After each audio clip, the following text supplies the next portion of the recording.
Hi, I'm Lynn. And I'm Leo, welcome back.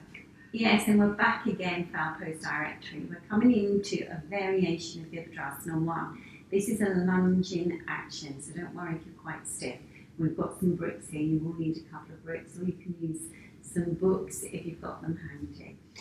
Leo's going to demonstrate this pose, so I want you to stand at the end of your mat and step your right leg forward. Step your right leg forward. And lift your sternum chest, push into your back leg strongly. So those of you who've been following our channel, you would have perhaps practiced Virabhadrasana I, so you do know the stance of this. The difference with this lunge is this foot is facing more directly forward to the front foot. Bend the front leg and then take the hands down onto your bricks. So this is very good if you're quite stiff in the body and you want to get the length. So a lot of people just drop down with their buttock.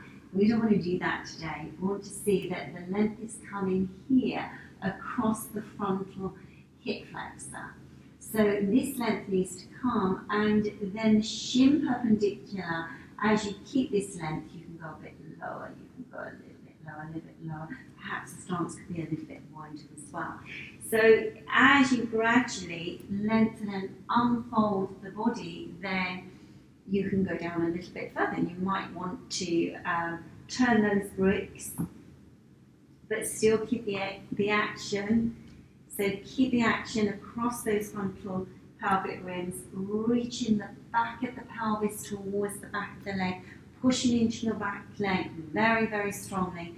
This will help the root of the hamstrings. If you can take the hands to the floor, then do so.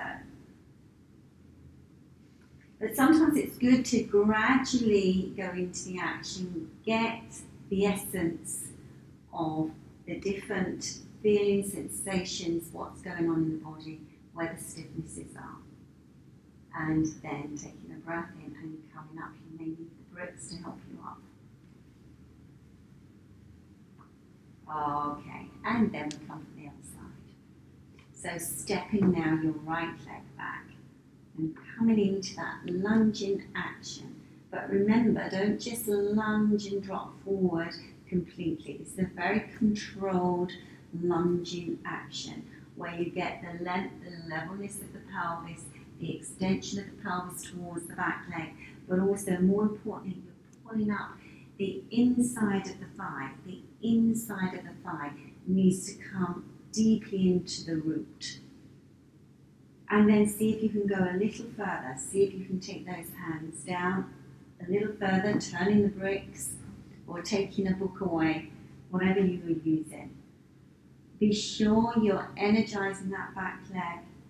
See that you're not dropping to one side yet. And then see if you can go a little bit further. See if you can go a little bit further. And this is those of you who are familiar with some of the wider extensions of the legs and the frontal hip flexors. It's a very good preparation for all of the forward-facing posing. And just be there for a few moments. So anchor down with the back of the pelvis, but don't drop it. Lengthen it. See that it becomes a synchronized action between the structure and the soft tissue fiber. And then release in and coming up.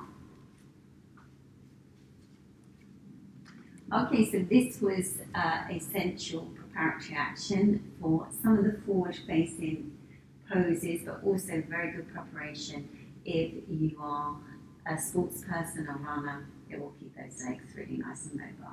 Absolutely, and even for people who are sitting in their jobs for quite a long time. So if you have a job where you have to sit in an office or driving, these areas get very, very tight. So this is a great little exercise to do to try and improve that area. Yes, and just choose a couple of poses from the channel and do them on a regular basis. Absolutely. We'll see you next time. Namaste. Namaste.